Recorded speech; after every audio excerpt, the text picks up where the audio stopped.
বন্ধুরে বললাম একটা হাতি পুষবো, সে বলে একটা প্রেম করে নে, শখ মিটে যাবে। কোথায় প্রেম আর কোথায় হাতি, হিসাব তো মিলে না। যাই হোক, বাসায় বললাম আমারে একটা হাতি কেনার টাকা দাও। তারা আমার দিকে দেব দেব করে থাকিয়ে ফিসফিস করে একজন আরেকজনকে বলে ছেলেটার দ্রুত বিয়ে দিতে হবে, নয়তো মাথা খারাপ হতে বেশি দিন নাই। বিয়ে ঠিক হলো।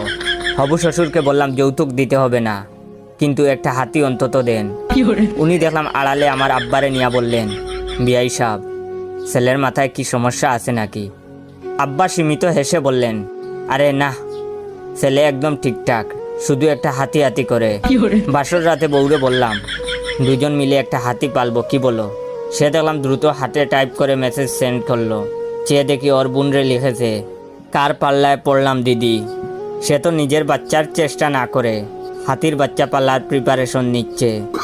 বোনের হাতি পাল্লা আমার হয়নি, তবে 2 বছর পর বুঝতে পারলাম আব্বা আম্মা আর শ্বশুর আব্বা মিলে আমারে ঠিকই হাতি দিছিল।